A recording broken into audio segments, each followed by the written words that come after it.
Hi everyone, welcome back to the Secret Little Bonsai Garden. This is Bonsai 101 lesson number 2, and we are talking exclusively about trees. Joanne is here with us today. She's a little loud, but I'm sure she's very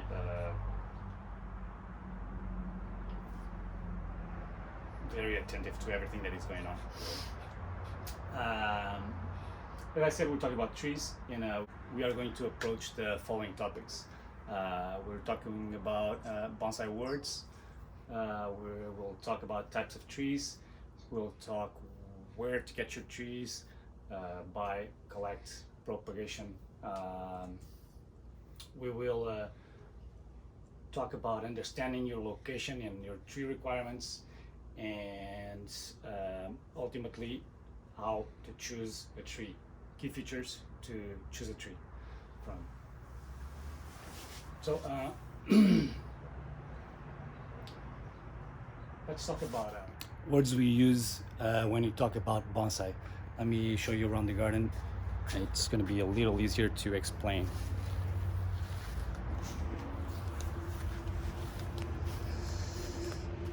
The word you're going to hear a lot, it's going to be nabari.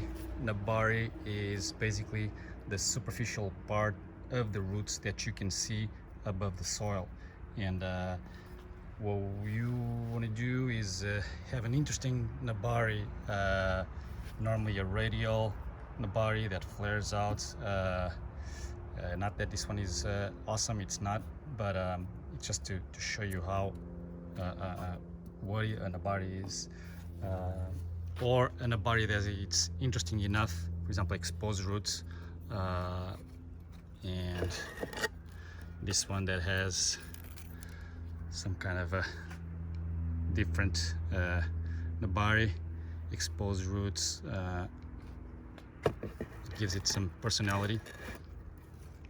And let me see if I have more of a radial kind of nabari, typical nabari.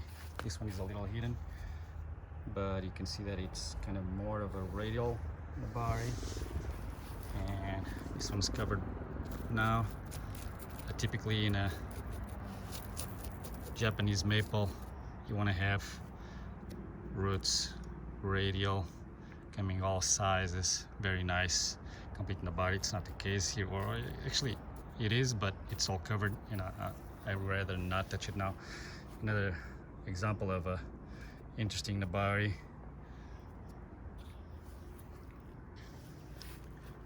And what else do we have? Let's see. There you go. So nabari, exposed part of the roots above the soil. So apex. Apex is going to be the tallest, highest point of your tree. In this case, the apex is going to be probably this guy over here. Although this is higher, I can just trim it back, and this would be the apex. It's the highest in the growing tip of your tree. We also have a gene. What is a gene? Gene is a dead wood feature. It's a dead branch. For example, this is a little gene. So I remove the bark and it's dried, and normally it's to give the feeling of an older tree. You have a gene, and then you have shari. Shari is going to be dead wood on the main trunk. So in this case, it's all over the main trunk, top to bottom. It doesn't have to be though. So gene on the branches, shari is on the trunk. I'm gonna say that those are the main words you're gonna hear a lot. Then you have things like shohin, which is a small bonsai, or smaller, but you have a lot of words for different sizes of bonsai. Types of trees. I'm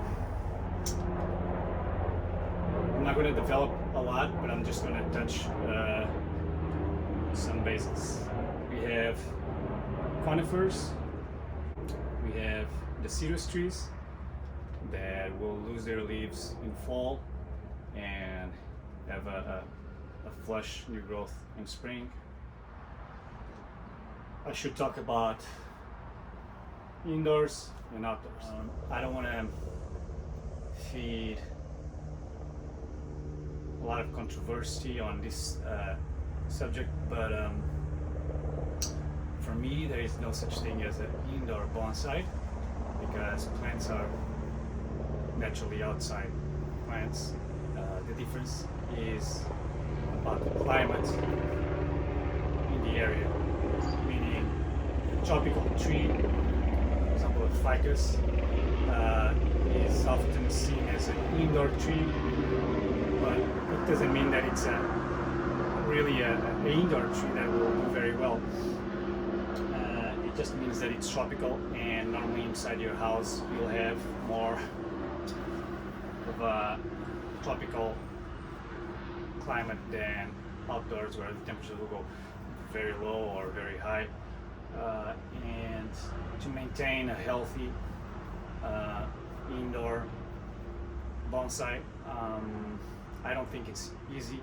I don't think it will ever thrive like in their natural tropical weather. And there's people with opinions that your bonsai indoors will end up getting weak and might die over time. So when you think about indoor bonsai, research a little bit about the species and what kind of requirements it needs, temperature, humidity, airflow, light. All those things are going to be extremely important to be able to keep a healthy tree. Let's talk about where to get your trees from. We can either buy it, we can collect, or we can propagate. If you're starting bonsai, it's natural that you either collect or purchase a tree. And I would not advise to collect the tree unless you have some kind of a horticultural experience in collecting, knowing when and how to keep that tree alive once you repot it. And I think it's a little hard, to be honest, immediately to start collecting. Also, normally those trees will take a period of year, 2 years, 3 years to recover, so you won't be able to do much with it. As far as with purchasing a tree, you don't really have to buy a pre-bonsai in a bonsai nursery. You can go to a regular nursery, you can go to Home Depot, you can go to Lowe's and get a fairly cheap tree. And I have 2 examples over here of trees that I purchased. So this tree was purchased, I believe, for $6 or $7, and it was basically 3 sticks, straight up, didn't look like anything. And I decided that I wanted to do this curly thing with 3 trunks that I hope to fuse in the future, but I don't think they're going to fuse. They're just going to be very well stuck to each other. And then I styled it first, and then the next year, this year, I ended up putting in this spectacular Brian Soldano pot, and I am in love with this tree. So $7 tree. The pot, obviously, it's a little more expensive, and I actually ended up buying it for getting it from the 99-cent bonsai auction. And we have this tree that I got from Green Thumb. This tree was $29.99, and it was only a bush full of foliage. It looked very healthy, but what attracted me to it was that I could see that it had a thick trunk, and that for me is main feature that I look for when I go to buy a tree. Look for a thick trunk, if possible a good nabari. But let me just show you. It was styled back in spring. Just waiting for the next spring to repot.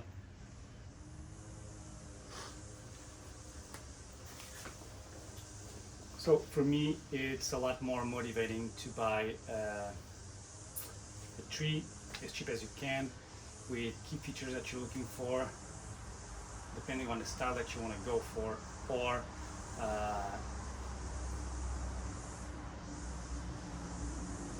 if there's something in that tree that calls your attention and you think it's going to have good results. What I want to say is that if we just buy a tree that is just a little stick and you put it in a pot, limit it to that pot, bonsai pot, it's likely that it will take a lot of time to develop and you won't be able to do much. If you spend $10 to $30 in a tree, you'll be able to put your hands on immediately if it's season, and you can end up with nice results. At least I find nice. It doesn't mean that it is nice, but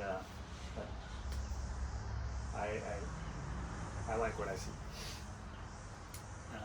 Other ways of getting trees, collecting, and there's Yamadori, meaning Yamadori is a tree that you collect from nature. I'm not a big fan of Yamadori because I don't have time to be searching for. Oh, you don't like Yamadori? And then you have what we invented, a yard dory that you can collect from your garden. And I'm going to show you a few examples of trees that I have in my garden I was able to collect.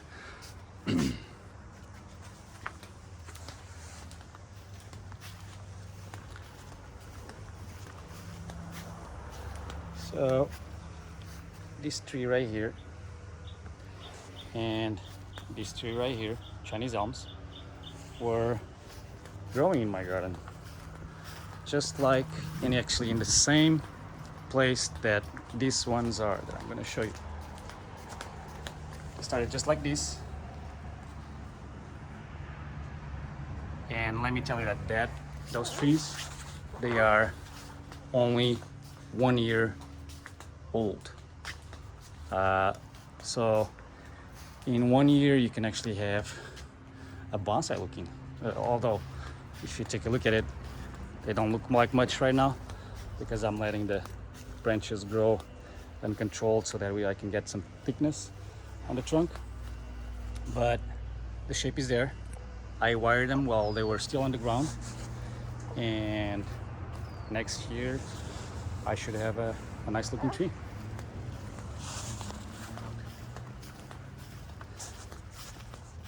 So there are a lot of things that grow in your garden that if you go around, or if you don't have a garden, it is what it is. But you might have a garden that has some trees potential, and you also can have situation where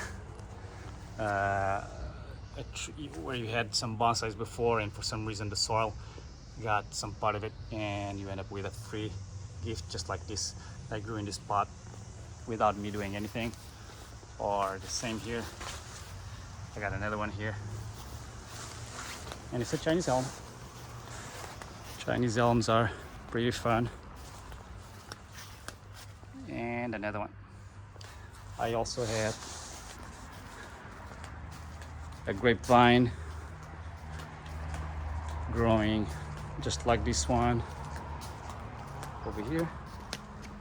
These are some grapevines that for some reason came from these guys, and I collected one just by experience. Not that it's very suitable for bonsai because the leaves are huge, but this one actually has smaller or some small leaves. I have put it in a pot immediately, something that I wouldn't do normally. I would just let it develop first, but it was a little experience. I'm gonna show you one more tree that is waiting to be collected, or 2 more actually.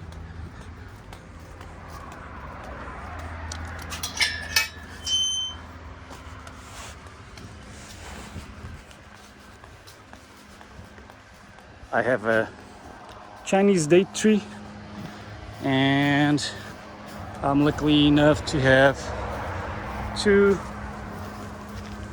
nice ones growing right here that I'm gonna do a twin trunk, or a group of 2 from a Chinese date tree. And I have 2 bougainville or boogies growing also in a place that I don't like, and they are thick, so I will be collecting them once they go into dormancy. Here is one, and looks like it's been attacked with a lot of bugs, so I gotta spray that. And here's the other one. Propagation. Some trees. For me, you have the ones that I use are air layering and cuttings. So I'm gonna show you an air layer that I have and some cuttings. Japanese maples. If you want to do big chops, wait a year and do a air layer and get a free tree. I'll get a free tree from this top, and I have a tree in the bottom. I have another air layer from a street tree that I have in front of the house. I can see already a lot of roots coming out. And once you have some trees, you can start doing cuttings. Just like here, I won't develop much about this topic, but you can see that once the growth elongates, we can take some cuttings and try to propagate. I have about 25% success in these trays: Japanese maples and Chinese elms. When you purchase or collect a tree, you must understand specific requirements about that species. And I'm not going to talk about species and requirements, but I'm going to say that you should at least Google and say you have a Chinese elm, or say you have a blue point juniper. Write down blue point juniper bonsai requirements or features, and try to understand if that species is adequate to the type of climate that you have. I'll give you an example. I had one of those Christmas spruce. It was beautiful, turned out awesome after I styled it. I loved it, and I went to a class, a bonsai class with it already styled, and Mr. Roy from Fuji Bonsai wisely told me that tree is going to die. I'm sorry. And I was open mouth, like, wow, so much time that I spent with it, and money. It was expensive. Turns out that that kind of spruce doesn't do well in hot weather. It requires cold climates, and as soon as I got to summer, it only took like a couple of weeks with temperatures above 90s to start drying out. So do your research for that specific tree that you have to make sure that it's adequate to your climate. Same thing with tropicals. If your climate is not tropical and you're going to have a lot of cold or a lot of heat, it might be difficult to put that tree outside. I had a tree that actually ended up dying because it was tropical, and it didn't survive the winter time. Now, when you purchase a tree, or when you want to choose a tree, where do you start? Well, first of all, although in theory you can have any tree turned into a bonsai, there are species that are not so. There are trees that don't have features that will do so well with bonsai, either because they are in container, or because the leaf is so big that you won't get that feeling of a old looking tree, that bonsai that resembles something in the nature. So For example, when you go to a nursery, there are some maples that have giant leaves, some maples that have smaller leaves. When I say maples, it could be any other species, but choose the ones that have smaller leaves, because although you can perform some techniques to reduce the size of the leaves, most naturally the following year they will come back again and still be big leaves. If it's something that doesn't bother you, well, you can do whatever you feel like and whatever brings you joy, but it's just a little advice or tip that I think you should consider. Look for species that have small leaves for the style and for the size that you are looking for to have a bonsai. But I talk about strong features that we look on a bonsai. I'm going to say that first I look at nabari.